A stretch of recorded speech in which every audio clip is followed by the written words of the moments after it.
Hi guys. Um, I've been going through it for the last few days. I slipped and fell in the bathroom,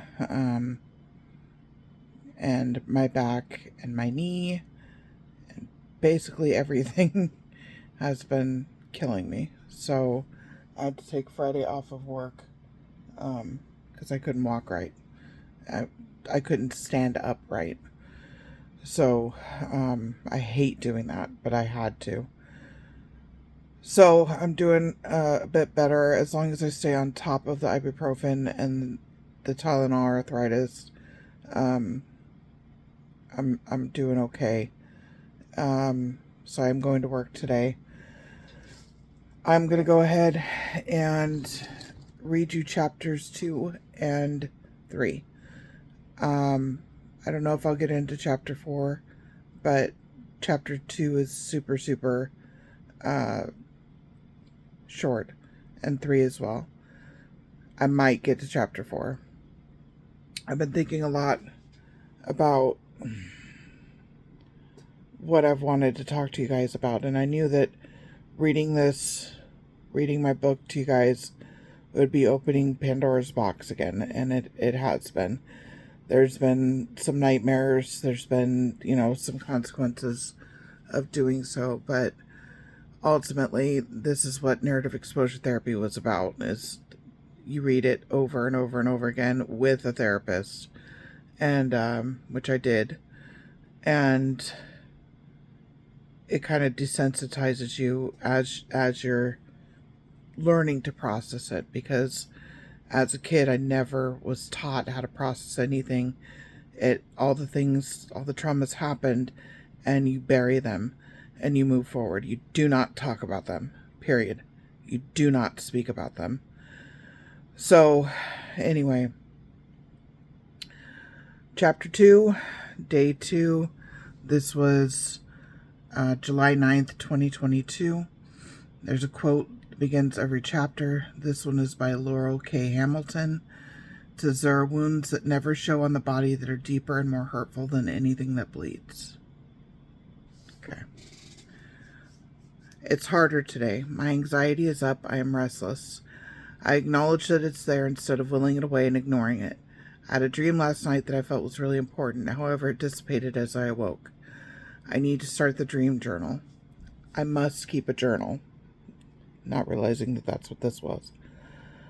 These are important times, and any and all thoughts should be recorded and explored. I'm getting out of the house today. I'm running errands with Graham, and then running by the bank. It is very good to get out, and I can't stay here and wallow, and if I am driving, I must stay sober. Remember, during this time, I reverted back to when I was 19, and I was not sober when I was 19. So I started drinking, and it was a matter of just a couple days that I was having these cravings to drink, and it was terrible because I hadn't for 20 years. I had no desire, none. Anyway, at least for the day. Tonight may be a different story, but it's okay for now, Jaren. Not long term, though, so you must keep an eye on it. But tonight, beer and wine on the menu is acceptable. It just must be for now. I couldn't cope. Absolutely couldn't cope with what was going on. I didn't understand. Just try and stay away from the hard stuff. You know what it does to you. Hard liquor's bad. I read Gage what I wrote yesterday. He didn't speak much, but I can tell he's proud of me too. I'm having to use deep breathing techniques today, and I think I need to look over the grounding techniques that Abigail sent over. Abigail is the pseudonym for my therapist. Gage is the pseudonym for my child, but he was an adult at this time. Just stay busy, girl. You know it's coming. The fact that you have yet to really cry, the war is coming. Time to battle, but softly. Treat yourself with love. And write. This is helping. And if you must rant, rant. And if you must rage, rage. And if you must curse God and the universe, then fucking curse away. But sit with it. Allow the tears to come, if they must, and feel it. And appreciate that you can now. Because the reality is you could do what you've always done, and then a year from now rewind and replay. Thank God and the universe, your therapist, and your beautiful support system that you are not there any longer. And I don't think you could ever go back. I think I'm smarter, braver, and more real than I have ever been. So I went with Graham today. She knew something was wrong, but wanted very few details. Thank God. So this is like a postscript. Remember, this was back in July 2022. And then I write after each chapter. This was November 2023. This is me looking back at this chapter. This was such an odd time. I didn't understand what was happening. You will soon see the catalyst for breakthrough was because I had reached out to who I believed to be the love of my life at the time, and I asked for closure. But what I honestly wanted was to finally tell her how I truly felt and to have her back in my life. I said nearly everything I needed to say. I asked all but one big question that I needed to ask. I had never been able to do this prior. I needed answers. I had no idea how much I needed those answers. Something strange occurred. I knew this person from the ages of 17 to 21 or 22. During this process, I reverted back to around the age of 17. I was thinking the same way. I began to drink, which I had long since given up, but did excessively at that age. Seriously, I had the same six-pack in my refrigerator for more than 6 months prior to breakthrough. But I was right back at that age and time. It was incredibly surreal. I have since learned that this is common for survivors during the healing process. I had to get through it in order to grow. There are no two ways about it. It had to happen.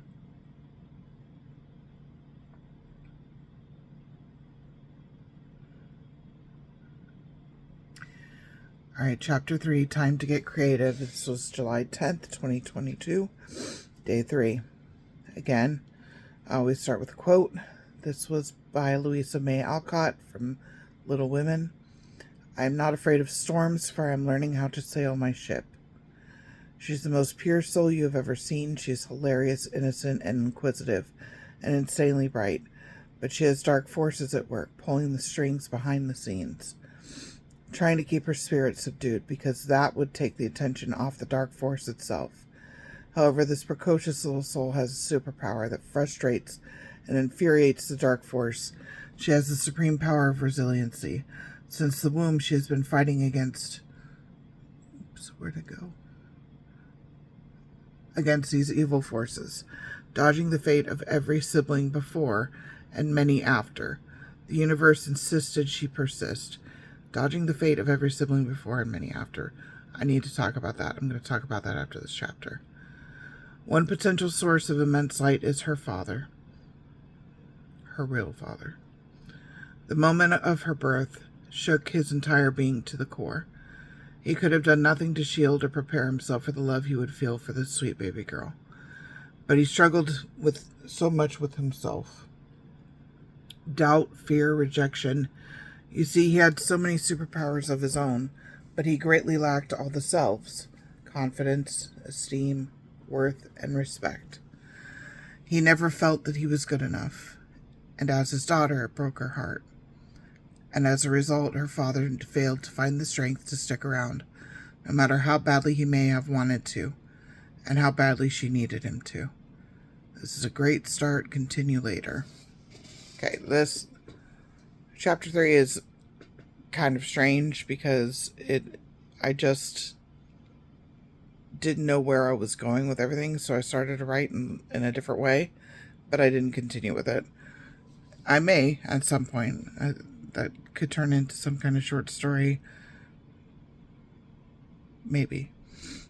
Okay, November 2023. I actually still like this beginning of a story. I want to continue it at some point. I think at this point I was trying to figure out how to write all of this. I also needed to learn to see my situation from someone else's perspective. That was important for my growth. Okay, let's step back for a second. So, when I was talking about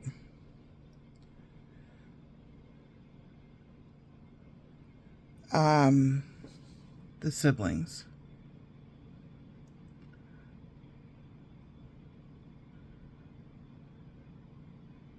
dodging the fate of every sibling before and many after. I remember the maternal figure talking to me, and I had to have been less than 11 because she abandoned me at 11. So I remember her telling me, and she may have told one of my other siblings, about the fact that she had terminated many, many pregnancies before me. And while she was with the faux father, because remember, she was with the faux father, then they broke up, and then she met my dad and got pregnant with me, got married, abandoned me, got divorced, went back with the faux father, and then eventually I had more kids. But prior to that, she had many terminated pregnancies, and she told me back then that it was him, it was the faux father that kept, she was being forced to terminate the pregnancies. And I didn't understand that, and I hated him for it. I hated him for it because that's all she said.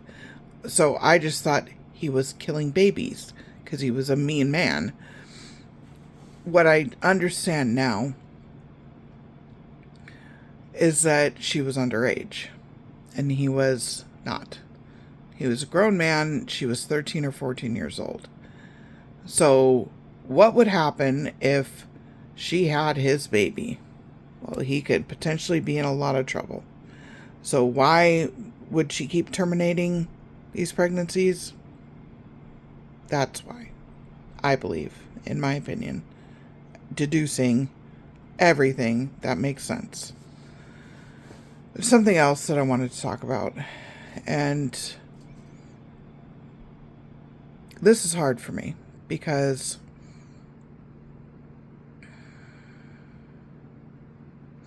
you're going to see that later on.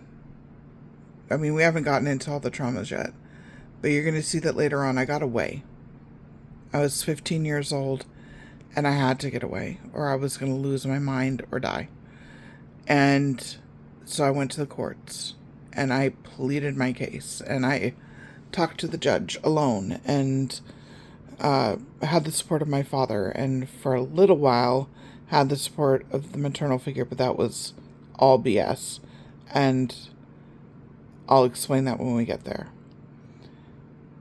But there was something so messed up about, I mean, there was a lot of things messed up about all of that. Before I went to the court to get emancipated, I was not Jaron Kelzer. I was known as Jaron Van Etter my whole life. That was my name. On every single school document, on every hospital record, that's what I was told. It was never questioned. It was never questioned. I went into that court signing my name, Jaron Van Etter, as I always had, and was told, that's not your name. My name is Jaron Kelzer. The faux father and the maternal figure lied to me about my name for 15 years. And I confronted the faux father on that. And he said that there was talk about adopting me, and that's why they used the last name Van Etter. But he never got around to it. Isn't that nice? Make me feel special. But it just blows my mind now that I think about it, that I was given this, I wasn't even allowed to have my name. I was given a false name. That's my identity. My identity. And they lied to me. I didn't know until I was 15 and went to the courts. Every single document I ever had, every year of school, every doctor's note, Everything was under Van Etter. I was never Jaron Van Etter. I have always been Jaron Kelzer. Damn it. I am not a part of that. It just really pisses me off that they went so far as to steal my name. Can anyone relate? I'm going to go ahead and let you guys go because I got to get to work. As always, I hope you guys are doing well. Please take care of yourselves and take care of each other. I will see and talk to you guys very, very soon. I'll probably do something, do a post on Christmas or on Christmas Eve. If on the off chance I don't, I'm wishing you happy holidays. And for every survivor out there, I know the holidays are really rough. Please go easy on yourself. Please. All right. I love you guys. Talk to you soon. Bye.